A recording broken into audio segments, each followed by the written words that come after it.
بسم اللہ الرحمن الرحیم۔ سن سکو تو سنو میں خوش آمدید ایک نئی کہانی کے ساتھ آپ کی خدمت میں حاضر ہیں۔ امید ہے آپ کو پسند آئے گی۔ کہانی کا عنوان ہے اونچا شملہ۔ سائمہ اپنے مختصر سے سامان کے ساتھ لاہور جانے والی بس میں بیٹھی تھی۔ اس کے پاس ایک عدد ہینڈ بیگ تھا جس میں اس کے کچھ ریشمی کپڑے اور زیور تھے۔ یاسر اور سائمہ کا پروگرام تھا کہ سائمہ کے لاہور پہنچتے ہی وہ دونوں شادی کر لیں گے۔ یاسر سائمہ کے ساتھ آفس میں کام کرتا تھا، لاہور کا ہی رہنے والا تھا۔ MBA کر کے کراچی نوکری کرنے آیا تھا۔ دونوں ایک دوسرے کو تقریباً 2 سال سے جانتے تھے۔ یاسر کے پلان کے مطابق سائمہ کو یاسر کے لاہور پہنچنے کے 5 دن بعد لاہور روانہ ہونا تھا تاکہ دفتر والوں کو بھی شک نہ ہو اور اس کے گھر والے بھی اسے آسانی سے نہ ڈھونڈ پائیں۔ یاسر نے اپنے دوستوں سے لاہور فون پر بات کر کے سب معاملات طے کر لیے تھے۔ لاہور پہنچ کر سائمہ کو یاسر کے دوست کے گھر ہی پہنچنا تھا۔ یاسر کا دوست لاہور میں اپنے بیوی بچوں کے ساتھ ڈیفینس میں مقیم تھا اور سائمہ کی رخصتی یاسر کے دوست کے گھر سے ہی ہونی تھی۔ سائمہ اپنے والدین کی اکلوتی بیٹی اور 3 بھائیوں کی بہن تھی۔ تینوں اس سے بڑے تھے اور اس سے بے انتہا محبت کرتے تھے۔ سائمہ کی پیدائش پر اس کی پھپھو نے اسے اپنے بڑے بیٹے ایان کے لیے مانگ لیا تھا۔ ایان سانولے رنگ کا مگر بے حد ذہین بچہ تھا۔ اپنی کلاس میں فرسٹ آتا تھا۔ اس وقت اس کی عمر 6 سال تھی اور یہ کوئی خاص فرق نہ تھا۔ سائمہ کے ابو اور امی میں تو 15 سال کا فرق تھا۔ سائمہ کے ابو بشیر احمد بہت خوش تھے کہ ان کی بیٹی بڑی قسمت والی ہے کہ خاندان میں ہی اچھے لڑکے سے اس کی بات طے ہو گئی۔ یہی نہیں بلکہ اسی دن بشیر احمد کے پروموشن بھی ہو گئی۔ سائمہ کی پیدائش کے بعد تو اس کی خوشیوں میں اضافہ ہی ہوتا چلا گیا۔ ایان انجینئرنگ کر کے آسٹریلیا چلا گیا اور 2 سال سے وہیں پر جاب کر رہا تھا۔ سائمہ کی پھپھو کا اصرار بڑھتا جا رہا تھا اور اب تو کچھ بشیر احمد بھی تیار ہوتے جا رہے تھے کہ ایک نہ ایک دن تو اسے اپنے گھر جانا ہی ہے، تو نیک کام میں دیر کیسی۔ انہوں نے بقرعید کے بعد کی تاریخ طے رکھی تھی۔ یہ سال تو ویسے بھی ان کے لیے بڑا برکت ثابت ہوا تھا کیونکہ اس سال بشیر احمد اپنی بیگم کے ساتھ حج پر جا رہے تھے۔ انہوں نے سوچا اس سال اپنے اس فرض سے بھی سبکدوش ہو جائیں کہ حج سے آتے ہی بیٹی کے ہاتھ پیلے کر دیں۔ سائمہ کے بڑے بھائی کینیڈا میں ہوتے تھے اور اس سال عید پر وہ بھی پاکستان آ رہے تھے۔ عید میں پورا 1 مہینہ تھا لیکن لگتا تھا جیسے آج ہی عید ہو۔ لیکن سائمہ خوش نہ تھی کیونکہ وہ اپنے آفس میں ہی اپنے سینئر یاسر کو پسند کرنے لگی تھی۔ وہ یہ بھول گئی تھی کہ وہ کسی کی منگیتر ہے اور بڑے ارمان سے وہ اسے اپنے گھر لے جانے والا ہے۔ ایان کے آنے میں ابھی چند دن تھے مگر جیسے جیسے دن گزر رہے تھے اسے اپنا سانس رکتا ہوا محسوس ہو رہا تھا۔ وہ یاسر سے دور ہونے کا تصور بھی نہیں کر سکتی تھی۔ اسے پتہ ہی نہ چلا کہ وہ یاسر کی محبت میں اس قدر آگے نکل چکی ہے کہ اس سے دور جانے کا سوچ بھی نہیں سکتی۔ بشیر احمد کو تو پتہ ہی نہ تھا کہ انہیں اپنی بیٹی کی نوکری کرنے کے شوق کی اتنی بڑی قیمت ادا کرنی پڑے گی اور اپنے خاندان میں ان کی لاڈلی بیٹی ان کا سر نیچا کر جائے گی۔ ان 22 سالوں میں انہوں نے اپنی بیٹی کو کسی چیز کی کمی نہیں ہونے دی تھی۔ ہر وہ چیز لا کر دی جس کی اس نے خواہش کی۔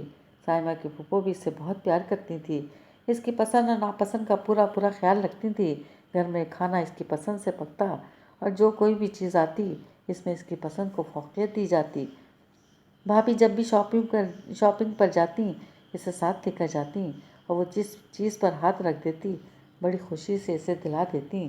لیکن وہ پاگل تھی جو اتنے سارے لوگوں کے پیار اور ان کی محبت کو نظر انداز کر کے جا رہی تھی۔ یاسر کا تعلق ایک کھاتے پیتے گھرانے سے تھا مگر یاسر کا شوق تھا کہ خود کما کر کھائے۔ یوں تو اسے کراچی آئے 5 سال ہو گئے تھے مگر سائمہ اس کی ملاقات 2 سال پہلے ہوئی تھی جب سائمہ اپنا شوق پورا کرنے نوکری کی غرض سے اس کے آفس آئی تھی۔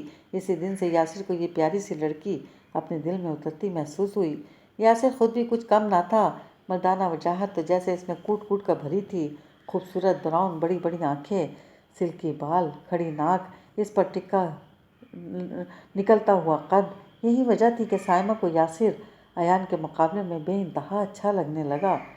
ایان کا دبتا ہوا رنگ اور درمیانہ قد سائمہ کو شروع سے ناپسند تھا۔ سائمہ کو یاسر نے جب اپنے سلسلے میں گھر والوں سے بات کرنے کو کہا تو سائمہ نے جھوٹ بولا کہ اس کے گھر والوں نے یاسر سے رشتے سے انکار کر دیا ہے اور اس کی پھوپھی ذات سے اس کی بات طے کر دی ہے۔ اس نے شروع دن سے یاسر سے یہ بات چھپائی تھی کہ ایان اس کا منگیتر ہے۔ اگر وہ یہ بات یاسر کو بتاتی تو یاسر کبھی بھی اسے پرپوز نہ کرتا۔ ادھر یاسر کے گھر والے اس پر زور دے رہے تھے کہ وہ آ کر جلد شادی کر لے، اس کے بوڑھے ماں باپ اب اور انتظار نہیں کر سکتے۔ لاہور میں یاسر کی اقبال ٹاؤن میں رہائش تھی اور پورے علاقے میں ان کی لال کوٹھی بڑی مشہور تھی۔ اور سائمہ، اس کی فیملی بیک گراؤنڈ سے بھی خاصی مرعوب تھی۔ ویسے تو وہ بھی کھاتی پیتی فیملی سے تعلق رکھتی تھی۔ یہاں پر ناظم آباد میں ان کا بنگلہ تھا اور ان کی ٹھیک ٹھاک عزت تھی۔ یاسر نے جب بات بنتی نہ دیکھی تو اس نے سائمہ سے مشورہ کر کے یہی بہتر سمجھا کہ گھر چھوڑ کر دونوں خاموشی سے لاہور چلے جائیں۔ یاسر نے اپنا ٹرانسفر کروا لیا تھا۔ لاہور برانچ میں 6 ماہ پہلے ہی ان کی کمپنی نے لاہور میں اپنی برانچ قائم کی تھی، جس کا یاسر نے پورا فائدہ اٹھایا تھا۔ یاسر کو گئے ہوئے آج پورے 5 دن ہو گئے تھے۔ پلان پورا تیار تھا اور وہ اپنی سوچوں سے باہر نکلی تو بس منزل کی طرف رواں دواں تھی۔ وہ صبح 9 بجے بس میں بیٹھی تھی۔ اس نے اپنا آفس ٹائم کو ترجیح دی تھی تاکہ شام تک اس کو ڈھونڈنے کا امکان نہ پیدا ہو۔ اس نے اپنی دوست صدف کے ساتھ مل کر یہ کام کیا تھا۔ صدف نے اسے بہت سمجھایا مگر وہ یاسر کو چھوڑنے پر کسی طرح تیار نہ تھی۔ صدف جانتی تھی کہ سائمہ سب کی آنکھ کا تارا ہے، اس کی اس حرکت سے کتنے دل ٹوٹیں گے، اور سائمہ کی امی اور ابو کا وہ سوچ کر کانپ جاتی۔ آیا وہ یہ صدمہ برداشت بھی کر پائیں گے یا نہیں؟ مگر سائمہ کو تو اس بات کی کوئی پرواہ نہ تھی۔ اس کی آنکھوں پر تو جیسے محبت کی پٹی بندھی ہوئی تھی۔ اسے اپنی محبت کے سوا کچھ دکھائی نہ دے رہا تھا۔ وہ جلد از جلد یاسر کے پاس پہنچ جانا چاہتی تھی۔ سائمہ نے 2 دن پہلے ہی اپنا سارا زیور اور 4 ریشمی جوڑے جو اس نے اپنی پسند سے بنوائے تھے صدف کے گھر پہنچا دیے تھے کہ عین ٹائم پر لے جانے میں مشکل نہ ہو۔ صبح گھر سے نکلتے وقت اس کے قدم لڑکھڑا رہے تھے۔ وہ اپنے ابو جان سے بے انتہا محبت کرتی تھی۔ آج صبح تو انہوں نے بڑے پیار سے سائمہ کے سر پر ہاتھ رکھ کر کہا تھا کہ میری بیٹی بڑی نیک اور فرما بردار ہے، اللہ اس کا نصیب اچھا کرے۔ یہ سنتے ہی سائمہ اندر سے کانپ گئی تھی کہ وہ آج کیا کرنے جا رہی ہے۔ تھوڑی دیر کو یہ خیال دل میں آیا اور پھر کہیں جیسے کھو سا گیا۔ 8 بجے وہ صدف کے گھر موجود تھی۔ صدف کا گھر بس کے اڈے کے قریب ہی تھا۔ صدف اسے سمجھا رہی تھی کہ راستے میں کسی غیر سے بات نہیں کرنی، کہیں اترنا بھی نہیں، جو چیز بھی چاہیے ہو کھڑکی سے لے لینا اور جاتے ہی اسے فون کر دے کہ وہ خیریت سے پہنچ گئی ہے۔ صدف اسے بس میں بٹھانے خود آئی تھی۔ اس نے اسے راستے میں کھانے کے لیے کچھ سامان بھی دیا تھا اور اسے ہدایت کرتی تھی کہ وہ کسی سے کوئی چیز لے کر نہ کھائے، پتہ نہیں کیسے لوگ ہوں، اور وہ ہر بات پر سر ہلا رہی تھی۔ 4 دن پہلے ہی اس کے ایان سے فون پر بات ہوئی تھی۔ وہ اس سے ملنے کے لیے بڑا بے قرار تھا۔ ایان سائمہ کو دل و جان سے چاہتا تھا۔ اس نے بتایا کہ وہ ہر نماز میں اپنے اور سائمہ کے جلد ملنے کی دعا کرتا ہے۔ اس نے سائمہ سے بھی پوچھا کہ نماز پڑھ رہی ہے پابندی سے یا نہیں، تو سائمہ نے بڑی بے دلی سے کہا ہاں۔ سائمہ کا بالکل دل نہیں چاہ رہا تھا کہ وہ ایان سے بات کرے، مگر اس کی مجبوری تھی کہ بھابھی نے ایان کے بے حد اصرار پر سائمہ کے ہاتھ میں فون تھما دیا تھا اور اسے ناچار بات کرنی پڑی۔ ایان سلجھا ہوا اچھی سوچ کا مالک تھا۔ وہ 5 وقت کا نمازی تھا اور فرصت کے لمحات میں مذہبی کتب کا مطالعہ کرنا پسند کرتا تھا۔ صبح صبح قرآن مجید کی تلاوت بھی کرتا تھا۔ اسے دیکھ کر ہرگز نہ لگتا تھا کہ وہ مذہب سے اتنا قریب ہے۔ ان سب باتوں کے باوجود دقیانوسی ہرگز نہ تھا۔ وہ اپنی سوچ کو دوسروں پر مسلط نہ کرتا تھا۔ وہ سائمہ پر بھی پابندی نہیں لگانا چاہتا تھا، بلکہ اس سے تو یہ تک کہہ دیا تھا کہ اگر سائمہ چاہے تو آسٹریلیا آ کر بھی جاب کر سکتی ہے۔ ایان نے آسٹریلیا میں ایک چھوٹا مگر خوبصورت اپارٹمنٹ لے لیا تھا اور اسے سجانا شروع کر دیا تھا۔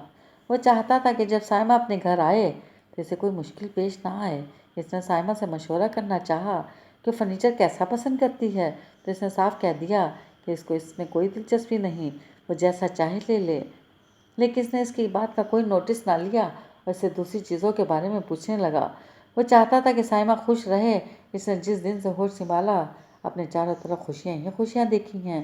وہ چاہتا تھا کہ اس کے آنے والی زندگی میں خوشیاں سے بھر دے۔ اس کا بس نہیں چل رہا تھا کہ کسی طرح پاکستان پہنچ جائے۔